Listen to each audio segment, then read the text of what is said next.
Hi, welcome back to the Ride Cincinnati podcast. Today I'm here with Allison Rogers from Channel 5, WLWT. Yeah. Thank you for being here. Thanks for having me. Those of us who don't know you, I mean, you and I go back, but tell us a little bit about who you are and your role at Channel 5. Yeah, so I'm Allison, and I am the meteorologist at Channel 5. I do the 4 o'clock and 7 o'clock news. Outside of weather, my other passion has been being an advocate for cancer patients, cancer research, cancer foundations, all of those things, because in 2020, my husband, he was my boyfriend then, but my husband was diagnosed with Hodgkin's lymphoma. So we very instantly were thrown into this reality of what it's like to go through a cancer diagnosis as a young adult, me as the caregiver, obviously him as the patient. And so ever since then, I've just been trying to get as involved as possible within the cancer community here in Cincinnati. So that's kind of where our relationship started. Yeah. And yeah, it's just, it's such an important cause to get behind. So. Yeah, and he's been an outspoken advocate as well. And I think actually he's been in the studio previously for a different podcast. So it's nice to have both of you in here. Yeah, it's been good. And he's 5 years cancer-free, so in remission. And he's, doing wonderfully. So it's really just been a long road, but our outcome is something that I will always, every single day, be grateful for. Mm-hmm. Absolutely. I mean, and we were so honored to have you as part of the ride and the ride festivities. And I think just sharing those stories. And I think so much of what we do at Ride is, celebrating the stories of the survivors and the participants. And, being a part of that community means so much. And, having the platform that you do at Channel 5 to be able to tell these stories is really impactful as well. Yeah, it is. And, the cancer community in Cincinnati, and I think probably everywhere, it's not something that people necessarily thought that they would really be involved in until they find themselves in a situation where either they have a diagnosis or a loved one has a diagnosis.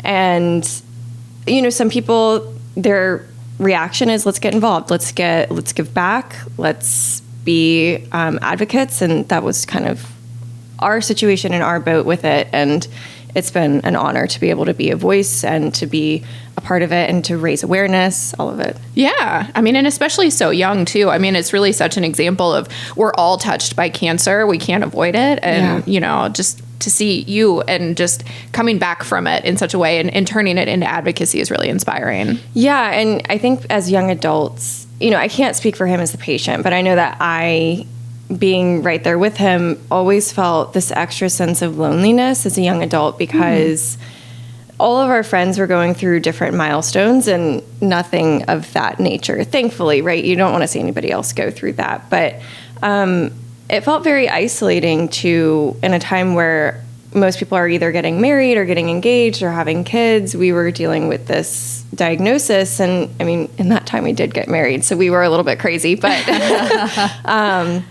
it just was something that I remember thinking, I know we're not the only ones. How can I, once we get over this, how can I then, again, raise awareness that it could happen to somebody as young as Josh was when he was diagnosed?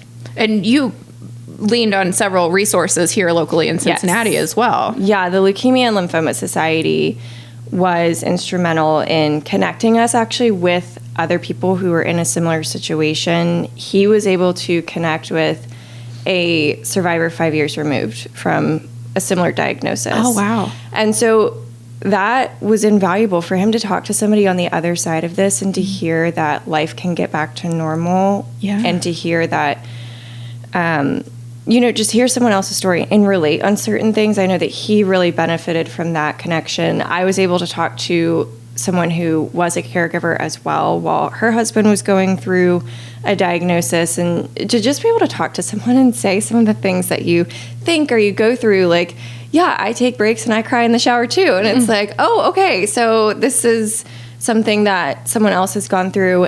They are now on the other side of this. I see a light at the end of the tunnel. And that was so helpful for us when we were going through all of the emotions. And on top of that too, it was COVID. So we were peak 2020. There was no vaccine. we were full on lockdown, quarantine.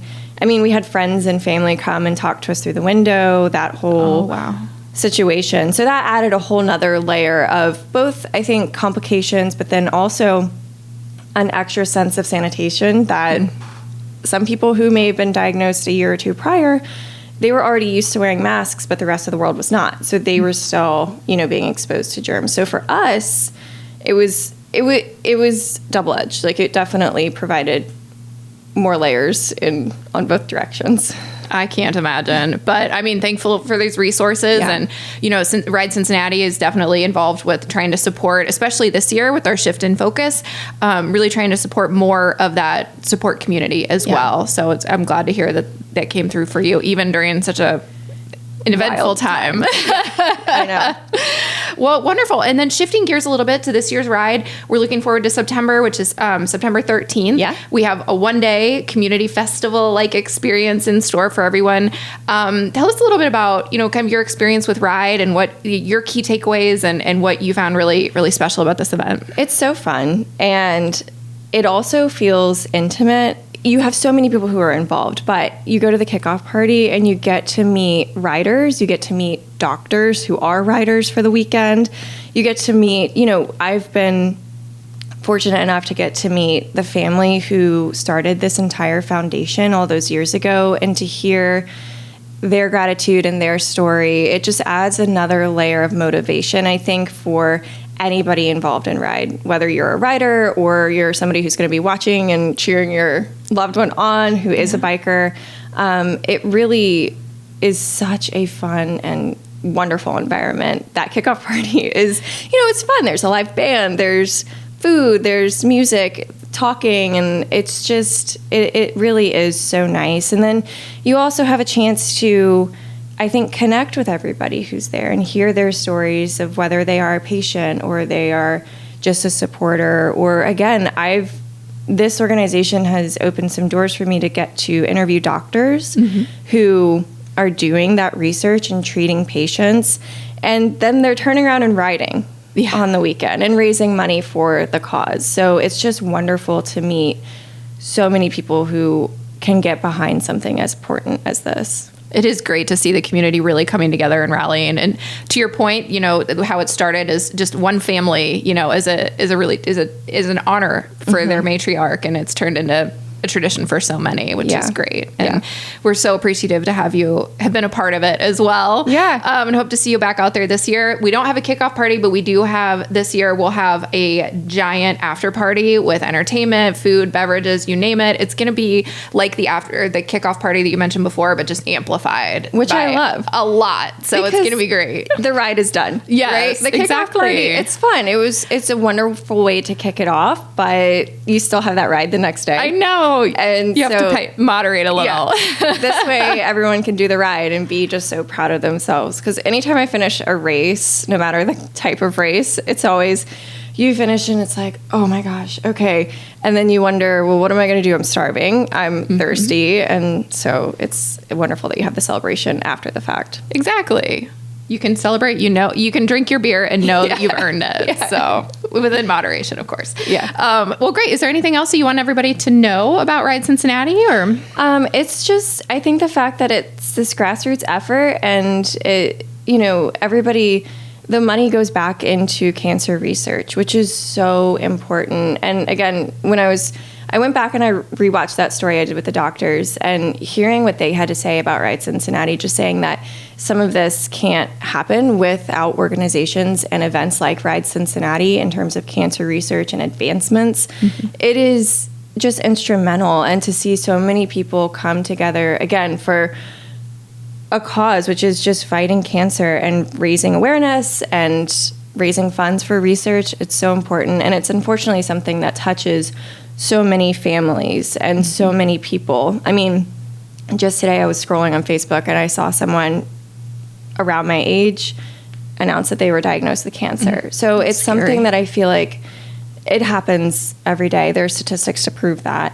And so that just brings back the importance of an event like Ride Cincinnati. Oh, well, we love it, and we can't wait to see you out there this year. Yeah. Thank you so much, Allison Rogers. And this is the Ride Cincinnati podcast.